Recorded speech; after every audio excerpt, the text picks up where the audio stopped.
Que Dios les diga a cada uno de ustedes. Vamos a abrir nuestras Biblias en Levíticos, capítulo 24.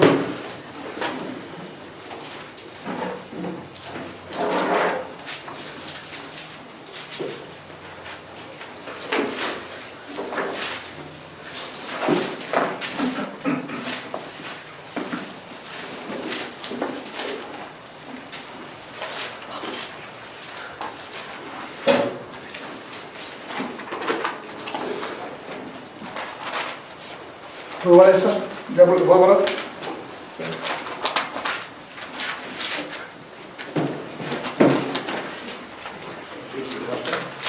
Es importante que, es importante esto porque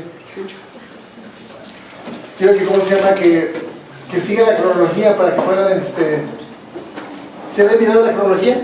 ¿Llevamos?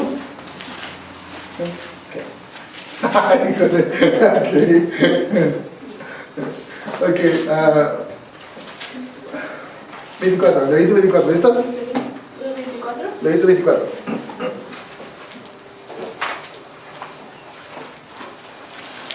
Dice, habló Jehová a Moisés diciendo, manda a los hijos de Israel que se traigan para el alumbrado aceite, puro de olivas, machacadas para hacer arder a lámparas continuamente, fuera del velo del testimonio en el tabernáculo de reunión. Lo dispondrá Aarón desde la tarde hasta la mañana delante de Jehová en estatuto perpetuo por vuestras generaciones. Sobre el candelero limpio pondrás siempre en orden las lámparas delante de Jehová, y tomarás flor de harina y cocerás en ella 12 tortas. Cada torta será de 2 décimas de efa, y la pondrás en 2 hileras, 6 en cada hilera, sobre la mesa limpia delante de Jehová. Pondrás también sobre cada hilera incienso puro, y será para el pan como perfume, ofrenda encendida a Jehová. Cada día de reposo la pondrás continuamente en orden delante de Jehová, en nombre de los hijos de Israel, como pacto perpetuo. Dice, y será de Aarón y de sus hijos, los cuales lo comerán en lugar santo, porque es cosa muy santa para él, de las ofrendas encendidas a Jehová, por derecho perpetuo. Fíjate qué tremendo. Cuando uno mira el libro de Levíticos, principalmente el libro de Levíticos, empieza el libro de los Éxodos dando cuando sale Israel de Egipto, cómo le da una ordenanza a Dios y para que sacrifique el cordero y para que haga un montón de cosas. O sea, hay un ritual muy fuerte donde Dios especifica cada cosa, exactamente lo que se tiene que hacer. Y a través del libro de Levíticos, inclusive en este pasaje, miramos cómo hay una secuencia de hechos donde el sacerdote tiene que hacer, todo un procedimiento. Okay, quiero que noten esto. Es todo un procedimiento, fíjate, ponte a pensar, dice, el versículo 3 dice, fuera del velo del testimonio en el tabernáculo de reunión, la dispondrá Aarón delante de la tarde hasta la mañana, delante de Jehová en estatuto perpetuo por vuestras generaciones. Sobre el candelero limpio pondrás siempre en orden las lámparas de Jehová. ¿Siempre cómo? En orden. Las lámparas de Jehová. Y tomarás flor de harina y cocerás de ellas 12 tortas. Y cada torta será de 2 décimas de... ¿qué te dice eso? Piensa un poquito. Todo un procedimiento. Tomarás flor de harina y cocerás de ella 12 tortas. No 11 ni 13, 12 tortas. Cada torta será de 2 décimas de efa, no de 3, de 2 décimas de efa. Y la pondrás en 2 hileras, no 3, 4 hileras, en 2 hileras, 6 en cada hilera, sobre la mesa limpia delante de Jehová. Pondrás también sobre cada hilera incienso puro, y será para el pan como perfume, ofrenda encendida a Jehová. Cada día de reposo la pondrás continuamente, en orden delante de Jehová, en nombre de los hijos de Israel, como pacto perfecto. En otra palabra, en nombre de los hijos de Israel. Cada vez que ponían esa hilera de 6 panes que representaban las 12 tribus, tenían que abrir sus labios y declarar el nombre de las 2 de las tribus, porque se hacía en referencia a las 12 tribus. O sea, ¿qué te dice eso? O sea, cuando miramos el libro de Éxodo, vean el libro de Éxodo.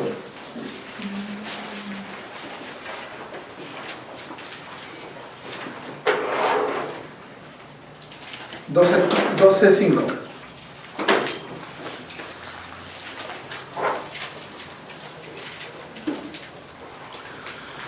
Dice, el animal será sin defecto, macho de un año, lo tomaré de las ovejas o las cabras y lo guardaré hasta el día 14 de este mes y lo inmolará toda la congregación del pueblo de Israel entre las 2 tardes.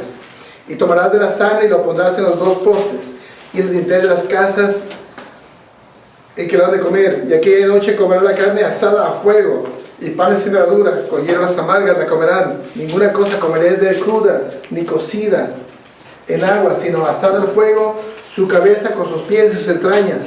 Ninguna, o sea, cocinarás todo, ninguna cosa dejarás de él hasta la mañana, y lo que quedare hasta la mañana lo quemaréis en el fuego, y lo comeréis así, ceñido vuestros lomos, vuestro calzado en vuestros pies, y vuestro bordón en vuestra mano, y lo comeréis apresuradamente en la Pascua de Jehová. Mira, ¿qué notas ahí?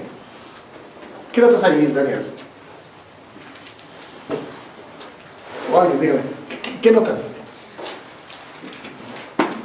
Te dice exactamente qué hacer. Te dice exactamente qué hacer. ¿Algo más? Él es un Dios de orden. Es un Dios de orden. Fíjate qué tremendo. ¿Algo más? O sea, ¿por qué? O sea, cuando miramos Hebreos, que dice que los rituales del Antiguo Testamento eran una sombra de las verdades que se revelaron a través de Jesucristo en el Nuevo Testamento. O sea, todo esto hablamos de una sombra, ¿verdad? Todo esto, ¿por qué? O sea, dice, lo haréis en estatuto perpetuo por vuestras generaciones. Pero la verdad es que nosotros ya no hacemos esto. ¿Por qué no hacemos esto?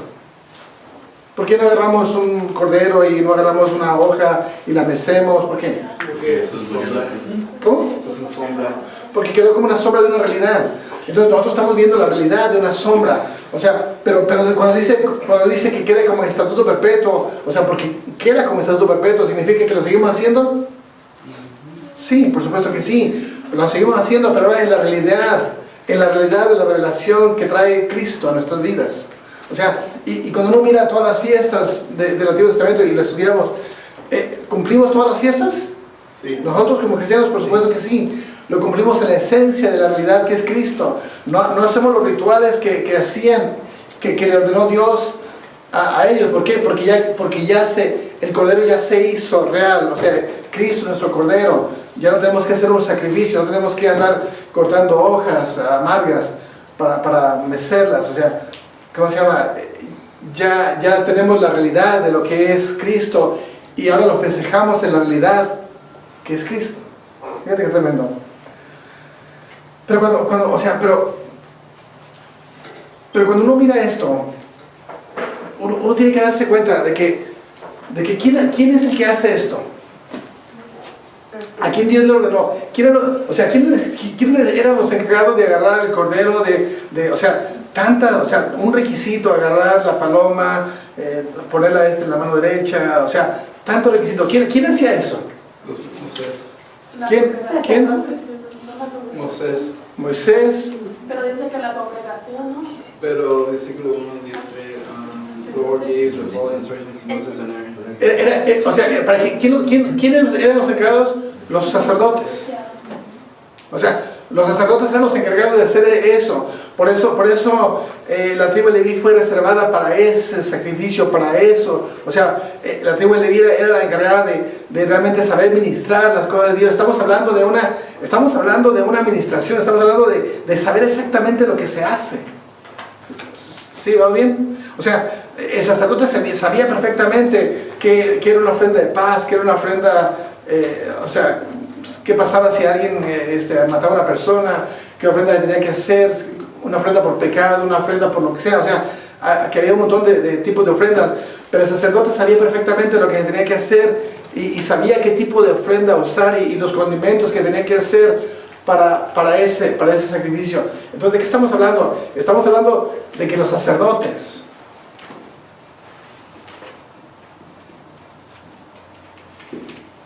que los sacerdotes eran los responsables de hacer eso. Fíjate, ¿cómo se llama? Ahora, ¿qué es eso? Estamos hablando ¿para qué se hacía todo eso? ¿Para qué se hacía todo eso? Para cubrir su pecado, ¿no? Para cubrir su pecado. Fíjate qué tremendo. Yo quiero que entiendas esto, ¿ok? Abre tu mente, trata de entenderme. Fíjate qué tremendo. Estamos hablando de que ellos hacían ciertos requisitos, ciertos ritos para que el pecado se perdonara. Cuando ellos agarraban el cordero y la sangre principalmente en la fiesta de expiación, se agarraba la sangre, el sacerdote entraba una vez al año y rociaba la sangre sobre el propiciatorio, los pecados eran perdonados y él salía. ¿Cómo se llama? Si él le ponían unas campanitas, si él entraba y caían muertos, todo lo que habían hecho era en balde. Pero fíjate qué tremendo. Estamos hablando de que todo este ritual se hacía ¿para qué? Para que los pecados fueran perdonados. ¿Dónde? Para que los pecados fueran perdonados. Ahora, fíjate qué tremendo. Significa que en el momento en que el sacerdote agarraba la sangre y la ponía en el propiciatorio, y ¿cómo se llama? Y él salía, era aceptado el sacrificio, Dios lo aceptaba el sacrificio y toda la gente era perdonada. Significa que toda la gente era perdonada. Oye, una pregunta, ¿toda la gente sentía que era perdonada? No, porque no estamos hablando de sentimientos, estamos hablando de una acción, estamos hablando de todo un proceso ritual que hizo que llegara a un punto donde eventualmente, ¡pum!, se hizo algo que en el mundo espiritual se rompió algo, o sea, ¿qué es perdonar? ¿Qué es perdonar? Que perdonar es perdonar, pero que también que te olvides también. Pero ¿dónde? ¿Quién? O sea, ¿por qué una persona que vive en pecado cae muere? ¿Por qué? Porque hay una diferencia de pecar y vivir en pecado. Sí, pero ¿quién te condena? Espíritu Santo. ¿Qué era la pregunta? O sea, cuando todo este ritual se hace para que la persona sea perdonada, ¿dónde? ¿Qué es perdón? ¿Dónde surge el perdón? ¿Dónde está el pecado? O sea, ¿qué es eso?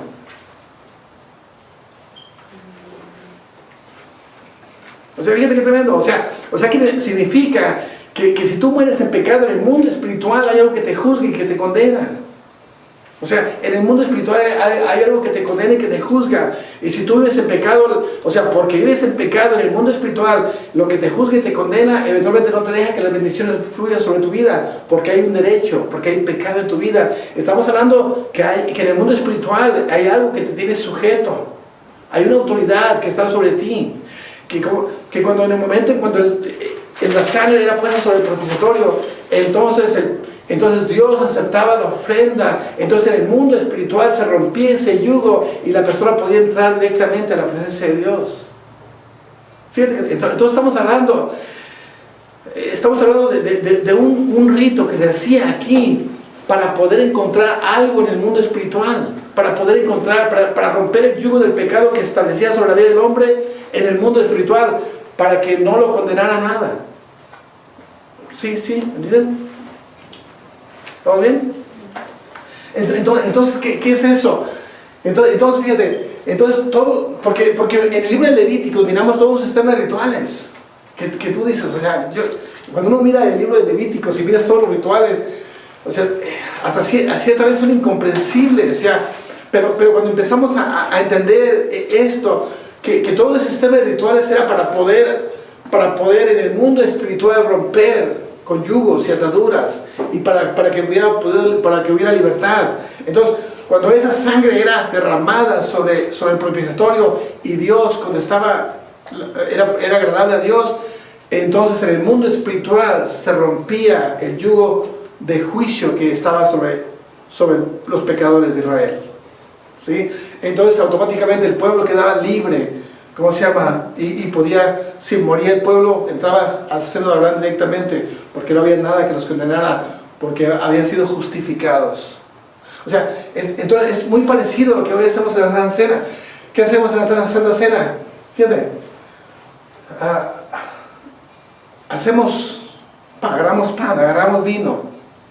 ¿Qué es lo que buscamos hacer? Bueno, dice la Biblia que el que la come indignamente come juicio y bebe juicio para sí. Entonces tratamos de no comerla indignamente. ¿Para qué? Bueno, para no comer juicio. Entonces significa que si tú la comes indignamente, tú comes juicio y eventualmente te enfermas, te debilitas y te mueres. ¿Dónde sucede eso? Bueno, eso sucede en el mundo espiritual. No necesariamente uno tiene que sentir nada, pero eventualmente sí mira las consecuencias de haber tomado la cena indignamente o de haber comido algo sacrificado a los ídolos. Llegas con el tiempo y te das cuenta de que no crees espiritualmente, de que estás medio frío e indiferente espiritualmente, de que como que no se te revelan las cosas. ¿Por qué? Bueno, porque hay un fruto, el fruto de la consecuencia de haber comido la cena indignamente. ¿Dónde se ejerció esa autoridad? Bueno, se ejerció en el mundo espiritual, donde eventualmente hubo un derecho que te trae ceguera y eventualmente enfermedad y muerte por haber tomado indignamente esto. Entonces, si la tomas dignamente, entonces te unes en Cristo y eventualmente como que te afirmas, como que te gustan más las alabanzas, como que te sientes más sensible a la voz del Espíritu Santo, como que te sientes más fortalecido, más fuerte. ¿Qué es lo que pasa? O sea, estamos hablando de un proceso de tiempo donde se dan los frutos de haber tomado la cena dignamente. ¿Sí? Por ejemplo, bueno, no voy a tener eso. Ok, entonces estamos hablando de que se hizo algo en la tierra donde, ¿cómo se llama? Donde tuvo un efecto en el mundo espiritual. Y también si, por ejemplo, tú cometes un pecado aquí en la tierra y nadie se dio cuenta. ¿Cómo se llama? Y tú dices, no, te arrepientes, está bien, pero ¿cómo se llama? Pero si fue un pecado fuerte donde eventualmente se abrió una puerta y donde entró un espíritu inmundo, entonces hay una consecuencia de ese pecado que se hizo que trae una influencia en el mundo espiritual que ejerce sobre tu vida. ¿Vamos bien? ¿Se entiende? Se van a preguntar, ¿ok? Entonces, o sea, entonces cuando uno mira el libro de Levíticos y mira todo el sistema de rituales que se hacía, ¿qué era lo que Dios estaba enseñándoles? Bueno, ¿qué era? Dice el pasaje que estudiamos la semana pasada, dice que a la iglesia le dio, dice que nos dio las llaves del reino para que se atara aquí, se atara allá y para que se atara allá y se desatara aquí. O sea, son llaves del reino para poder introducirnos en el reino, en el mundo espiritual, y que se ate, y a través de la palabra se ata aquí. O sea, yo ato aquí y se ata allá, y desato bendiciones allá y suelto las bendiciones aquí. ¿Sí? Entonces estamos hablando de introducirnos en un concepto del mundo espiritual, ¿cómo se llama? Donde Dios le dio a la iglesia las llaves para poder entrar. Por eso dice San Juan 19, dice, el que por mí entrará será salvo, y entrará y saldrá y tendrá pastos verdes. Bueno, entra y sale. Estamos hablando, por eso Jesús dice, ¿quién? Porque nadie subió al cielo sino el que descendió del cielo y está en el cielo. O sea, estamos hablando de entrar y salir. Estamos hablando de tomar un control de autoridad sobre lo que es el mundo espiritual. Pero fíjate, entonces cuando uno mira el libro de Levíticos y mira todos los rituales que se hace, ¿cuál es el principal propósito que Dios busca en eso? ¿Por qué tantos rituales? Que son sombra para nosotros. Ahora es una realidad. Pero ¿por qué tantos rituales? Para quebrar los derechos. ¿Para quebrar derechos? Aplicación. ¿Cómo? Aplicación. A una aplicación. Talk to me, guys. ¿Cuál es el principal propósito?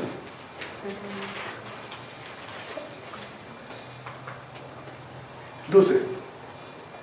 Para enseñarnos a cómo podemos nosotros hacerlo ahora. O sea, es como ¿Hacer una qué? instrucción, o sea, cómo cerrar puertas, como por decir, como lo que estaban haciendo ellos. Ok. Lupe.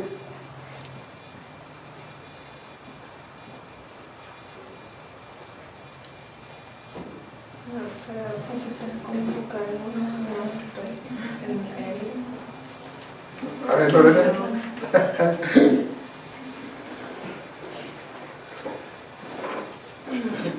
Vamos a ponerla, ok, estamos hablando, fíjate, si todo eso es una sombra de una realidad, que ahora nosotros vivimos una realidad, ya no seamos ¿cómo se llama? Un altar. O sea, llegaba Abraham y lo primero que hacía, llegaba a un lugar y hacía un altar. ¿Para qué hacía un altar? Llegaba Jacob y lo primero que hacía un altar. ¿Para qué hacía un altar? Bueno, esa es una sombra. Ahora nosotros tenemos la realidad de una sombra, que nos damos cuenta que nosotros somos ese altar, que llegamos y nosotros somos ese altar vivo, que nuestra alabanza es como un olor grato delante de su presencia. Que las buenas obras, nuestra forma de vida es un olor grato delante de su presencia, que las ofrendas que nosotros hacemos sube como un olor grato delante de su presencia. O sea, por ejemplo, ¿para qué es lo que hacemos los domingos? ¿Qué es lo que hacemos? O sea, estamos hablando de un ritual, estamos hablando ¿de qué? Estamos hablando de cantos, estamos hablando de confesiones. Estamos hablando de derechos. ¿De qué más? Estamos hablando de sacrificios. ¿Qué más? Estamos hablando de sangre. Sangre, de aceite. ¿De qué más? Cantos, confesiones, derechos. Estamos hablando de perdón, que son derechos. O sea, ¿qué es todo esto? Todo esto que hacemos los domingos y comenzando con Yuri, cuando se empieza aquí, ¿qué es lo primero que hace Yuri? Bueno, lo que hace Yuri es que trata de que se rompa cualquier cosa que él los sales para que la gente pueda llegar y meterse en su presencia. Si hay pesadez, cansancio, malestar, indiferencia, pues el trabajo de Yuri es formar un ambiente, o sea, a través de su palabra, de la confesión de labios, de alabanza, de clamor, de llamar ángeles, de declarar la sangre sobre este lugar. Trata de formar un ambiente donde eventualmente la gente pueda sentirse libre y pueda entrar a la presencia de Dios. Ahora empezamos a cantar y empezamos a cantar, a derramar lágrimas, a levantar nuestras manos, a doblar nuestras rodillas, a declarar con nuestros labios. O sea, ¿para qué todo eso? ¿Para qué todo eso? ¿Cuál es el único propósito? Para entrar a su presencia. Para entrar a su presencia. O sea, ponte a pensar que todo esto nosotros lo hacemos, o sea, todo esto, todos los rituales que el Antiguo Testamento menciona, el único propósito que tenía era que tuviera un efecto en el mundo espiritual. Perdón, restauración, vida. ¿Sí? Entonces, todo esto, en el Antiguo Testamento, todos los rituales, había una forma de rituales que el único propósito era redención, perdón, vida. ¿Cómo se llama? Ahora nosotros tenemos, esa es la sombra de una realidad, quiere ser nosotros, y ahora nosotros agarramos la realidad en Cristo, y ahora, ¿cómo se llama? No hacemos sacrificios, pero ¿cuáles son los sacrificios? ¿Cuáles son los sacrificios? Levantamos nuestras manos, ¿qué más? Dejar secar. ¿Cómo? Doblar las rodillas, ¿qué más? Abrir nuestros labios. Entonces, estamos hablando que hay cantos, que hay confesiones, o sea, que hay derechos, o sea, hay sacrificios, tú eres sacrificio, o sea, hay sangre derramada, o sea, todo eso tiene un solo propósito. El propósito es entrar o sea, que Dios se agrade de nosotros de tal manera que la presencia de Dios se mueve en este lugar. Ese es el único punto principal, que la persona si pide perdón, que Dios responda a esa oración y que la persona sea perdonada. Aunque la persona no se sienta perdonada, hay perdón en Cristo. Aunque la persona, que si la persona está enferma, que reciba sanidad. O sea, que se abran las bendiciones en el mundo espiritual. Todo esto tiene un solo propósito, que se abra, que Dios se manifieste en nuestras vidas. Fíjate que tremendo. Entonces, cuando uno mira esto, vamos a Génesis.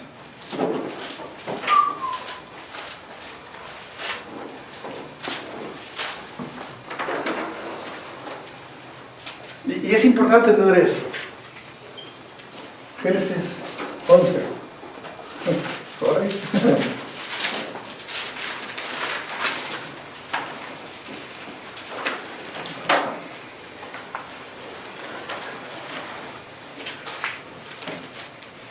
¿Lo puede leer, Amador? Del 1 al 7. 11 del 1 al 7, como de cañón fuerte. Como de hombre. Sí. ¿Escuchen, ok? Tenía entonces toda la tierra una sola lengua y una misma palabra. Y aconteció que cuando salieron del oriente, hallaron una llanura en la tierra de Sinar, y se establecieron allí. Y se dijeron unos a otros: vamos, hagamos ladrillos y cosámoslos con fuego. Y les sirvió el ladrillo en lugar de piedra, y el asfalto en lugar de mezcla. Y dijeron: vamos, edifiquémonos una ciudad y una torre, cuya cúspide llegue al cielo, y hagamos un nombre por si fuéramos esparcidos sobre la faz de la tierra. Y descendió Jehová para ver la ciudad y la torre que edificaban los hijos de los hombres. Y dijo Jehová: he aquí, el pueblo es uno, y todos estos tienen una sola lengua, y han comenzado la obra, y nada les hará desistir ahora de lo que han pensado hacer. Ahora pues descendamos y confundamos allí su lengua, para que ninguno entienda el habla de su compañero. Fíjate que tremendo. Fíjate que tremendo. ¿Qué es lo que están haciendo esos hombres? Bueno, ¿quiénes son ellos? Bueno, es la descendencia de Caín. Es la descendencia de Caín. Estamos hablando, es la descendencia de Caín, la descendencia que se rebeló en contra de Dios. O sea, la genealogía de Seth, que eventualmente de la cual vino Cristo, o sea, es una, pero estamos hablando de que esta es gente que se apartó de Dios y que decidió vivir conforme a su propia ley y su propia voluntad, olvidándose de Dios. Ahora, fíjate qué tremendo, que ellos llegan, salen del oriente. ¿Dónde está el huerto del Edén? En el oriente. Fíjate. Entonces, al salir ellos del oriente, se encuentran una llanura que se llama la llanura de Sinar, que eventualmente, cuando tú te metes al diccionario y buscas la palabra Sinar, significa, una de las definiciones es puerta del cielo. Y estamos hablando que, y cuando te vas al diccionario y mira la definición de Sinar, te das cuenta que es la misma parte donde estaba el huerto del Edén. O sea, estamos hablando, es el mismo lugar donde estaba el huerto del Edén, es el mismo lugar donde los ángeles, donde Dios puso dos querubines para que no dejaran entrar a Adán y a Eva. Y ahí es donde realmente ellos quisieron edificar la torre. Fíjate. Ahora, ¿cuál era el propósito de ellos de edificar la torre? Fíjate, dice, y se dijeron unos a otros. Dice, vamos, hagamos ladrillo, cosamos con fuego, y les sirvió de ladrillo en lugar de piedra y asfalto en lugar de mezcla. Y dijeron, vamos, edifiquemos una ciudad y una torre cuya cúspide llegue hasta el cielo. Y hagámonos un nombre por si fuéramos esparcidos sobre la faz de la tierra. O sea, ¿qué era lo que ellos querían? Llegar al cielo. O sea, hacerse una torre que llegara hasta el cielo. Y hacerse un nombre para que no fueran esparcidos. Acaban de pasar ellos del diluvio. Acaban de pasar del diluvio, donde, ¿cómo se llama? Donde habían recibido el juicio de parte de Dios, y ellos no querían que volviera a pasar otra vez un diluvio donde fueron otra vez deshechos. Entonces deciden hacerse una torre que llegue hasta el cielo. La pregunta del millón. O sea, ¿cómo es posible que una torre pueda llegar hasta el cielo?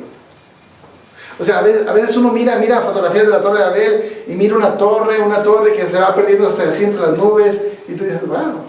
Pero en realidad, o sea, ¿alguna torre puede llegar hasta el cielo? No. O sea, es imposible. Es imposible, o sea, no puede salir de la atmósfera sin... O sea, es imposible. O sea, llega a la altura a cierta altura donde eventualmente el oxígeno te falta. O sea, es imposible, los vientos, o sea, imposible, totalmente imposible. Pero fíjate lo que dice Dios. Dice,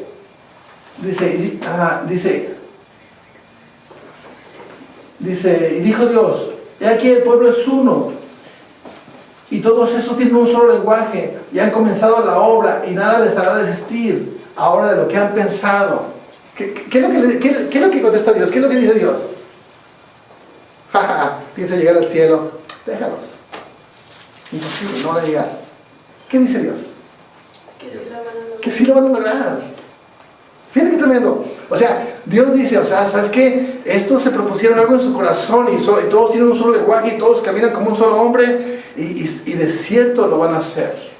¿Sabes qué? Descendamos y confundamos su lenguaje para que no lo puedan hacer. Y eventualmente, y eso fue lo que hicieron, bajaron, descendieron, confundieron el lenguaje y no lo pudieron hacer. Pero el punto era lo que ellos querían hacer, y era llegar al cielo. Y Dios dijo, ¿sabes qué? Bajemos y confundámoslos porque de cierto lo van a lograr. O sea, ¿qué mira esto ahí? O sea, no, ¿cómo es posible que pueda llegar al cielo? Entonces cuando te das cuenta de lo que es eso, llegar al cielo, o sea, es imposible de que una torre llegue al cielo, totalmente imposible. Entonces, ¿de qué estamos hablando? Entonces, ¿qué es lo que realmente estaban buscando? O sea, porque era imposible que llegaran al cielo. Imposible. O sea, totalmente imposible. Pero sin embargo, cuando Dios dice, ¿sabes qué? Bajamos y confundámoslos porque de cierto lo van a lograr. Entonces, sabemos que es imposible que puedan llegar al cielo. Totalmente imposible. Pero si Dios dice que lo van a lograr, entonces estamos hablando de otra cosa. Fíjate qué tremendo. Entonces, estamos hablando de que realmente, o sea, estamos hablando de que Dios a sus hijos les revela misterios, les revela una forma. O sea, Dios escogió sacerdotes para que pudieran ministrar, y los sacerdotes eran las personas que tenían un vínculo entre Dios y los hombres para que pudieran ministrar lo que es el mundo espiritual. ¿Entienden esto? Entonces, cuando llegamos a Jesucristo nos hace a nosotros reyes sacerdotes. O sea, el velo se rompe, ahora todos somos reyes sacerdotes en Cristo. Ahora, pero Jesucristo trata de forzarnos a entrar, a través del Espíritu Santo nos forza a entrar a lo que es su casa, a lo que es la visión del mundo espiritual, para que se nos abran los cielos, para poder entender, para poder entender esto. Y fíjate, entonces trata de forzarnos para enseñarnos también misterios y principios. Estamos hablando de que Dios a sus hijos les enseña principios y misterios para poder entrar al reino de Dios. ¿Dónde?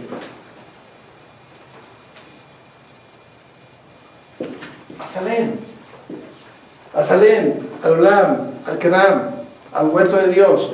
¿Para qué? Bueno, para que puedas encontrar los recursos que tú necesitas. O sea, pero para eso tú tienes que ser, como le dice Pablo a Timoteo, pelea la buena batalla de la fe, Timoteo. Pero antes le dice, tú hombre de Dios. O sea, tú hombre de Dios, pelea la buena batalla de la fe. En otras palabras, tú sacerdote de Dios, pelea la buena batalla de la fe. Entonces, las cosas reveladas para que puedan entrar a pelear, a la pelea espiritual, se le revela a los sacerdotes, a los hijos de Dios. Fíjate. Entonces, hay un interés en Dios de forzarnos. Por eso Dios le dice al Espíritu Santo, fórzanos a entrar. ¿Por qué? Porque a Dios le interesa que nosotros nos metamos a conocer lo que es el mundo espiritual, para que podamos entrar a entender eso. Fíjate, entonces Dios le enseña, Dios se encarga de enseñarle principios y todo un sistema para que la gente pueda entrar al mundo espiritual, a su presencia. Por eso cuando miramos cómo Dios dice, levanta tus manos, dobla las rodillas, abre tus labios, declara ángeles sobre este lugar, declara la sangre de Jesucristo. O sea, no entres, dice la palabra, dice, nadie se presentará a mí con las manos vacías. O sea, entra con un sacrificio de labios, con un sacrificio de alabanza, entra dándote de ti. O sea, ¿Qué es lo que Dios busca? Te está enseñando a que puedas irrumpir en el mundo espiritual. Cuando dice porque yo habito en medio de la alabanza, te está enseñando para que a través de la alabanza tú puedas entrar a lo que es el mundo espiritual. O sea, te abre los misterios, te enseña que a través de rituales, que a través de invocaciones se entra, que a través de cantos, que a través de confesiones, que a través de derechos, que a través de danzas, que a través de danzas se entra a lo que es el mundo espiritual.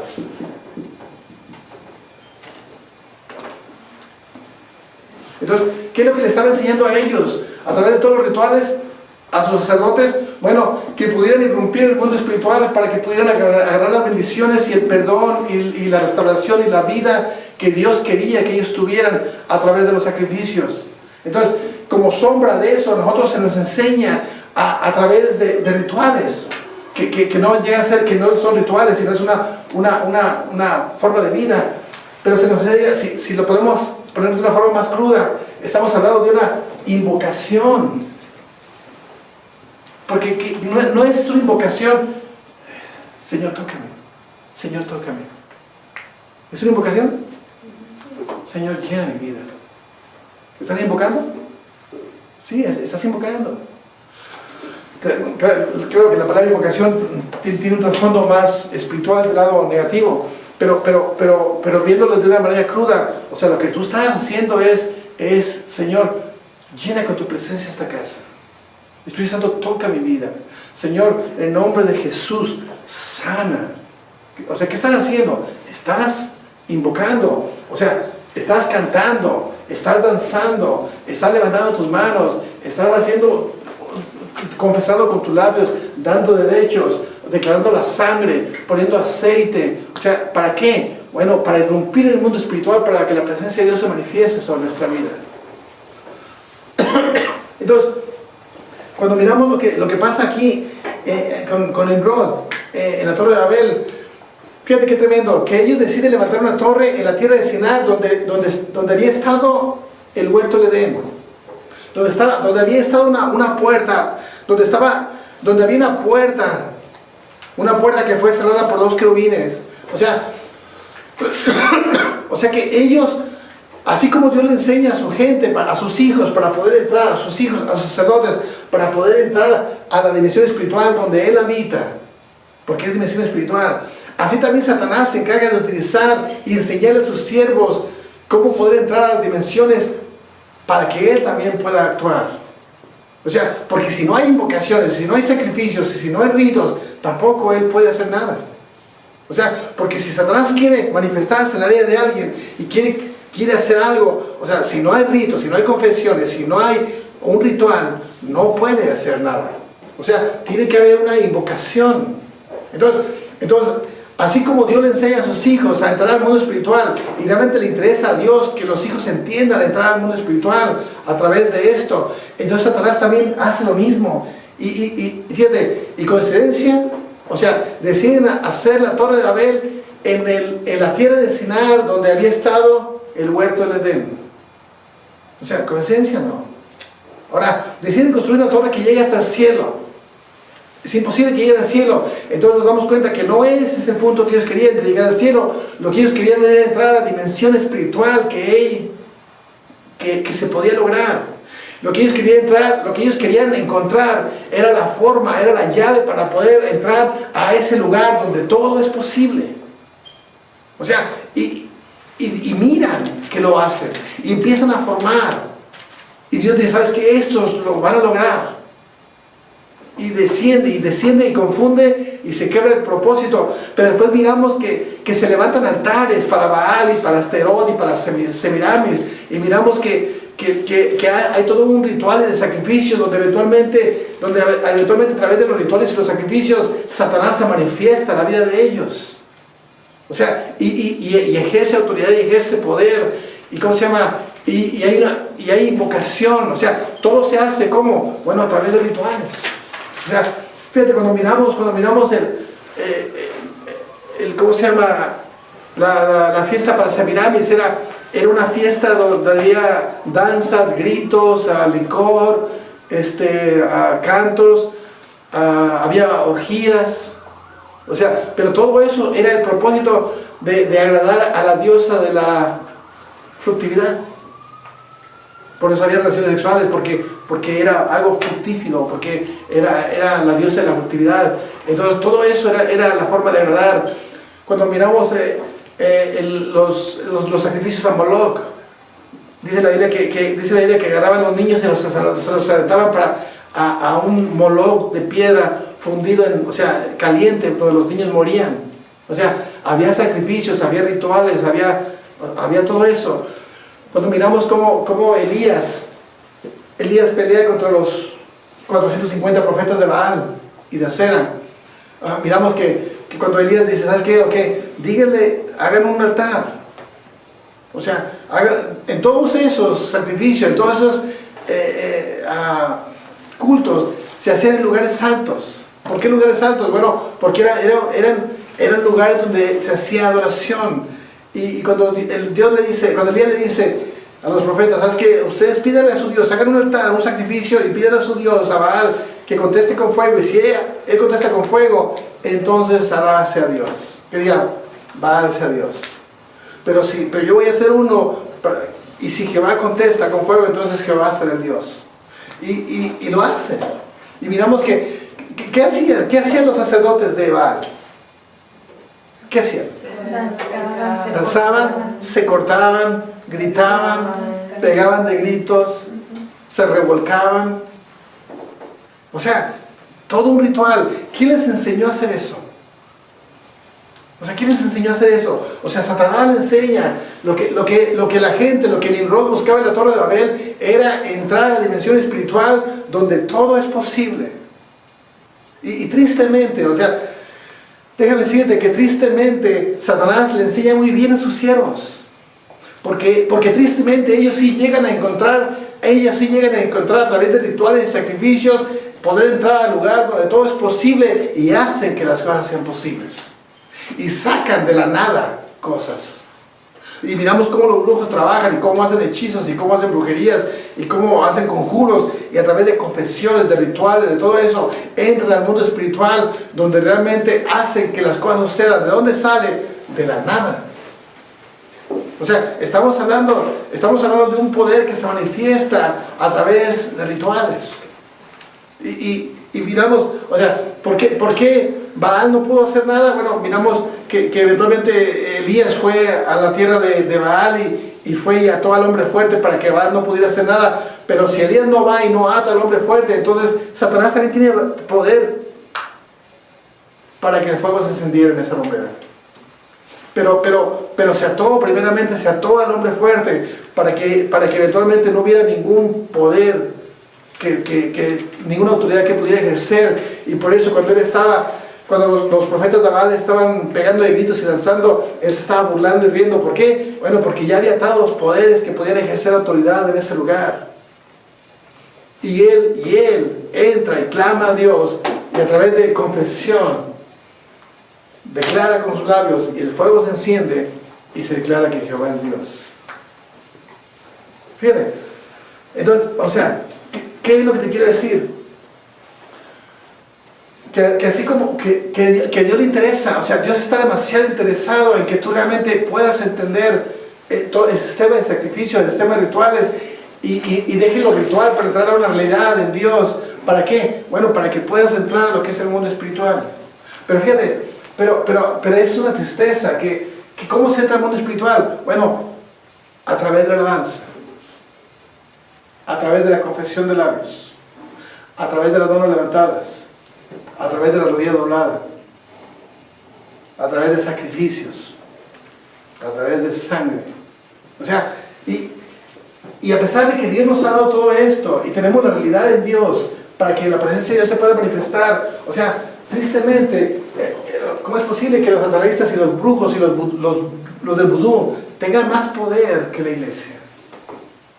Porque yo estuve mirando esta semana documentales y yo me quedé asombrado de cómo los santeros agarran ¿cómo se llama? Para hacer pactos y para que te vaya bien, agarran una gallina y le danzan alrededor y agarran el licor y lo agarran y lo soplan sobre ellos y le cortan el cuello a la gallina, la sangre se la rocían y todo eso para ¿cómo se llama? Para que en el mundo espiritual haya un favor. Todo para que los demonios del mundo espiritual se puedan hacer presentes y se hacían presentes.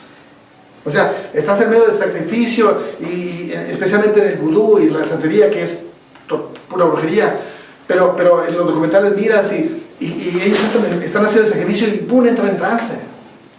Entran en trance para que la persona sea sanada, entran en trance para que te vaya bien, para hacer un conjuro, para hacer una hechicería, pero entran en trance. O sea, estamos hablando de que ese sistema de rituales le dio libertad para que los demonios actuaran sobre la vida de las personas y actuaron sobre la vida de las personas.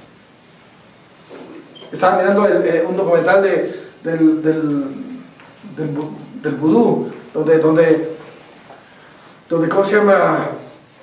Donde todo es un sistema de sacrificios.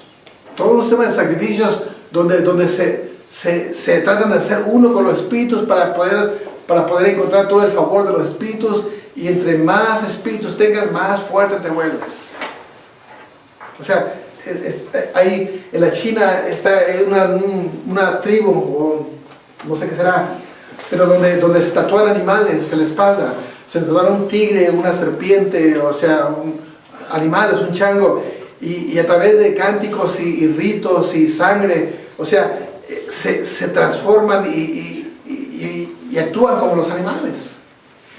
Estaba mirando y actúan como un chango, actúan como un tigre, actúan como un león, actúan como una culebra, y uno dice, ¿cómo es posible? Bueno, lo que pasa es que Satanás les enseñó a ellos que a través de ritos y sacrificios se puede abrir el mundo espiritual para poder agarrar poderes en el reino.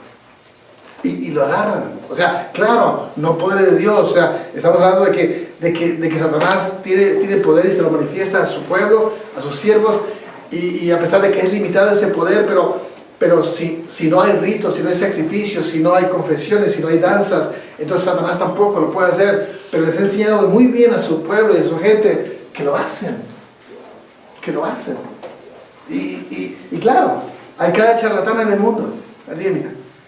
También en mi clase, mi profesor puso una película que en India, un lugar en India que hay un día durante el año en cual los homosexuales se casan con un dios y le dan sacrificios para que les vaya bien en la vida, y se casan con el dios y tienen relaciones durante el día, y en ese día bailan, cantan, hasta también los hombres se visten como mujeres, se tienen que vestir como ellas, y hasta algunos dicen que se cortaron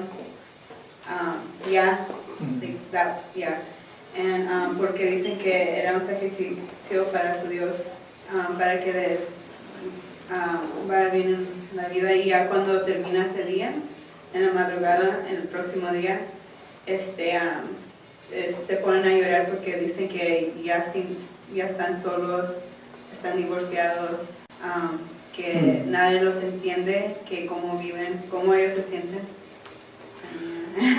O sea, todo eso, o sea, cuando te puedes meter en ese mundo y realmente encuentras cada cosa, pero todo está relacionado a lo mismo. Es un poder que Satanás manifestó a ellos, ¿cómo se llama?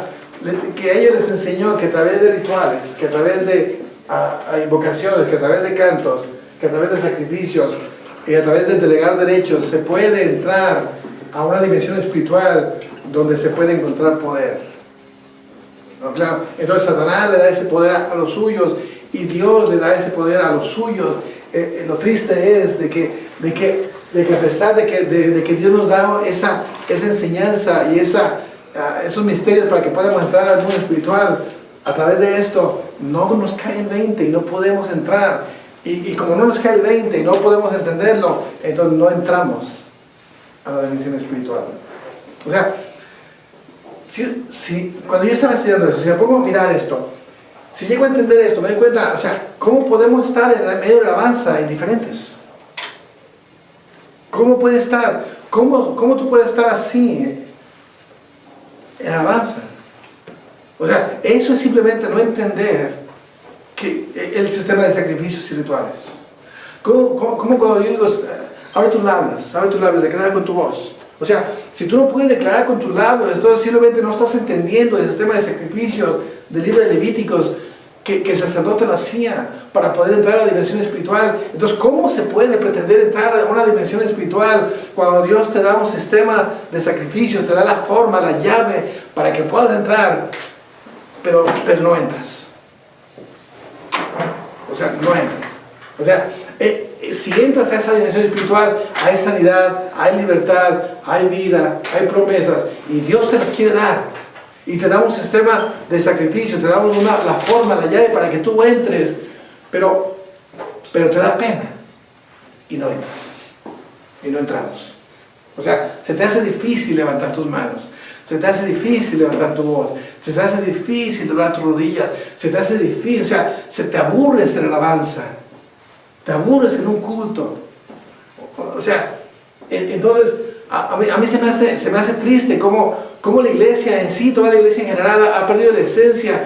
O sea, cómo se les ocurre cantar solamente dos cantos de alabanza, dos cantos de oración y simplemente hacerlo como un ritual, pero sin ningún significado, sin la idea de pretender realmente entrar a la dimensión espiritual que Dios quiere. Porque para eso se hace todo esto, ¿no? O sea, porque para eso venimos, para que la adoración, para que tu adoración entre al lugar santísimo, para que tú como sacrificio te ofrezcas delante de Dios y Dios huela tu ofrenda y diga, me gusta. O sea, para que eventualmente, para que tu sacrificio entre, irrumpa en el mundo espiritual y Dios se agrade de eso. O sea, ese es todo el propósito. Entonces, cuando yo miro que realmente que la alabanza no se le da importancia, que la predicación no se le da importancia, que realmente, que tristemente la iglesia hay demasiada participación humana y no dejan que Dios se manifieste. O sea, tristemente la iglesia ha decaído en un hoyo donde se viene a adorar, pero realmente sin importar si Dios recibe la adoración o no. Donde realmente yo vengo a la iglesia y punto. Pero hemos estado en lugares donde se canta y se danza y se hace un montón de cosas y Dios no se agrada de eso.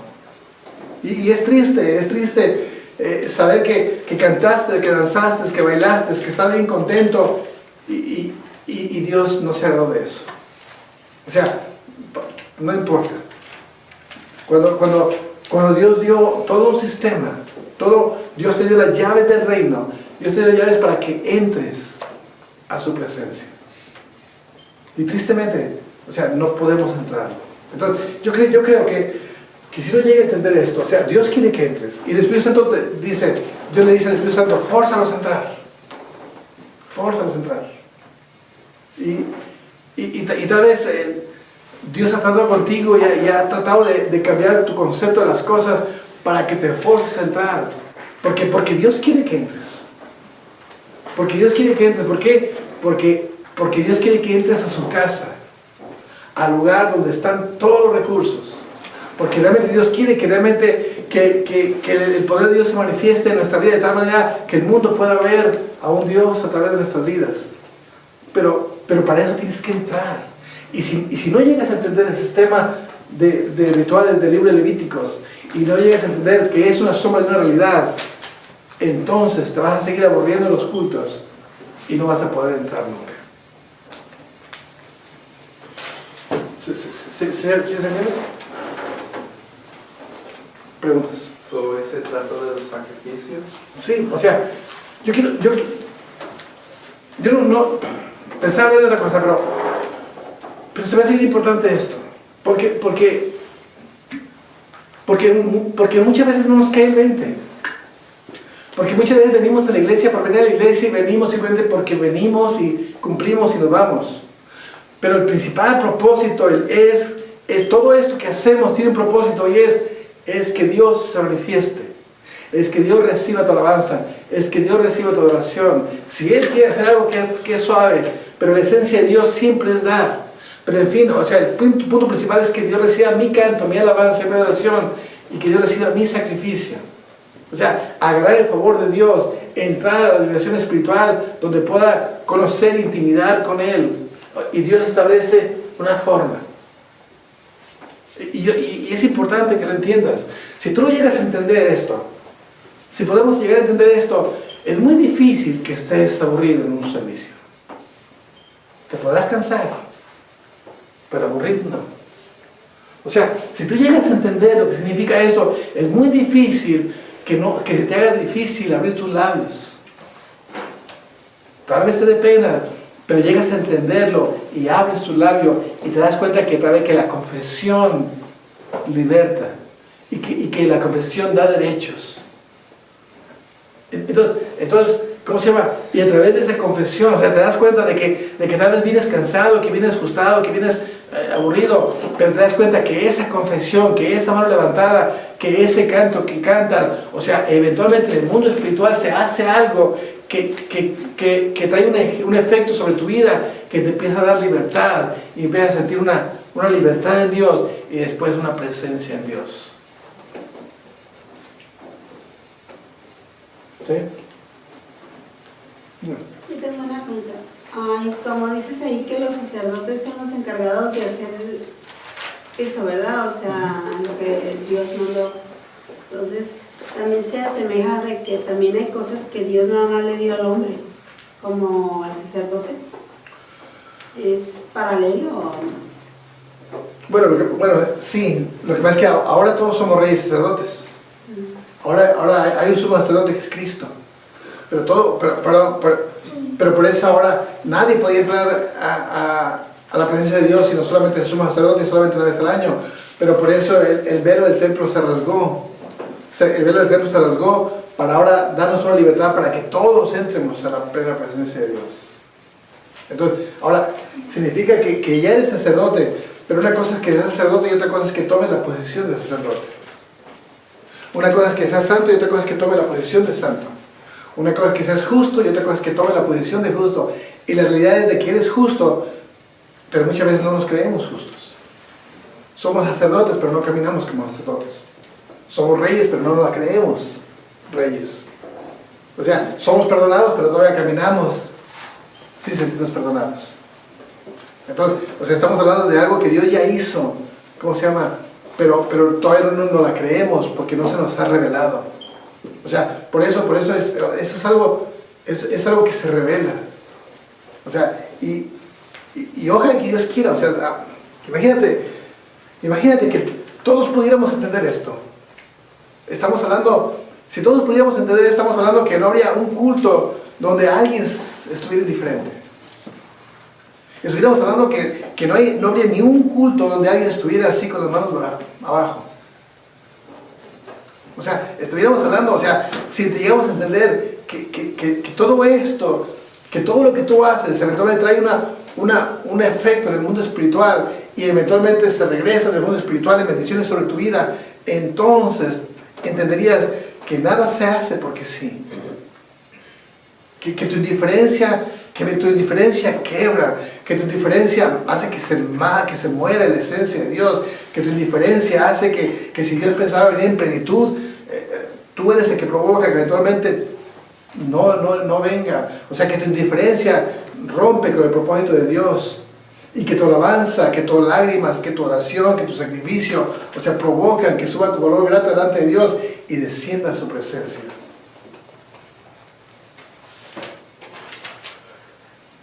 ¿Sí?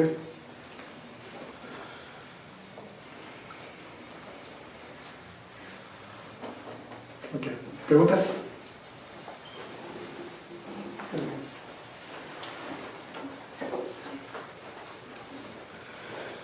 Ok, vamos a...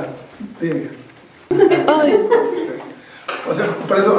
Por eso miramos... por eso Satanás también hace... Satanás se encarga de provocar eso para que él pueda tener poder en este lugar. Por eso miramos, por ejemplo, los mayas. O sea, miramos las pirámides de Egipto, las pirámides mayas, las pirámides... O sea, ¿qué son esos lugares? No son más que lugares santos de sacrificio. ¿Qué se hacían ahí? Bueno, se agarraba una persona, se sacrificaba, se hacía danzas, se hacían gritos, rituales. ¿Para qué? Bueno, para poder entrar a la dimensión del mundo espiritual donde ellos pudieran tener poder. Y lo tenían. Estaba mirando un documental vudú donde es algo tremendo, donde todos empiezan y hay movimiento, y luego las tambores, pum, pum, pum, pum, pum, pum, pum, pum, pum, pum, pum, pum, pum, y cuando menos lo esperas todos vienen chamucados, todos vienen en trance. Y tú dices, ven, o sea, saben cómo hacerlo. Todos vienen en trance, o sea, entran, hacen lo que tienen que hacer, Satanás les muestra, sacrifican gallinas, sacrifican cerdos, derraman sangre y demonios se manifiestan en la vida de ellos. Y en nosotros, o sea, Dios quiere que el Espíritu Santo se manifieste en la vida de nosotros de una manera preciosa y Dios te dice una forma para que tú entres y Dios quiere, el Espíritu Santo quiere venir sobre tu vida, pero no hay cantos, pero no hay confesiones, pero no hay derechos, pero no hay sacrificios, pero no hay presencia. ¿Sí? Entonces, es importante, o sea, tristemente, cuando uno, el día 31 de octubre, que es el día de Halloween, y que para los adventistas es un día muy fuerte, que yo sé que para muchas personas es simplemente una fiesta normal, y estaba leyendo mucho acerca de esa fiesta de los satanistas, y puede ser, no puede ser verdad todo, ¿verdad? Simplemente es un libro, simplemente es una historia, anécdotas, testimonios que pueden ser verdad, pueden ser mentira, pero se agarran como referencia y todo lo que se hace en ese día para entregar un año más a Satanás es muy fuerte. Todo lo que se hace y estamos hablando de que se hace exactamente lo mismo: cantos, confesiones, derechos. Se hace exactamente lo mismo para poder obtener, para poder entrar a la dimensión del mundo espiritual donde Satanás se manifiesta, para poder encontrar el favor de él y se entrega un año más a Satanás. Entonces, yo creo que es muy importante que podamos entender esto, porque sí queremos poder, y hay poder en Dios, porque sí, o sea, hablamos de los recursos en Dios, hablamos de que podemos estar en la casa de Dios y nosotros como hijos tener todos los recursos en Dios. O sea, estamos hablando de poder entrar a su casa. Pero Dios te da una forma de entrar. O sea, estamos hablando de que como hijo puedes entrar a su casa, donde están todos los recursos del Padre, que todos los recursos del Padre son para ti, son tuyos. O sea, ¿qué te va a faltar? Pero tienes que entrar a su casa. O sea, como hijo tienes el derecho para entrar a su casa y Dios te da la forma para entrar a su casa, pero no entras a su casa. Y te preguntas, ¿pero por qué Dios no me toca? ¿Pero por qué Dios no esto? Bueno, es culpa de Dios, es culpa de uno. O sea, Dios te dio todo para que entres a tu casa y para que tengas los recursos del reino y para que vivas bajo la visión del reino, pero no entras a su casa. ¿Sí? ¿Ven? Ok.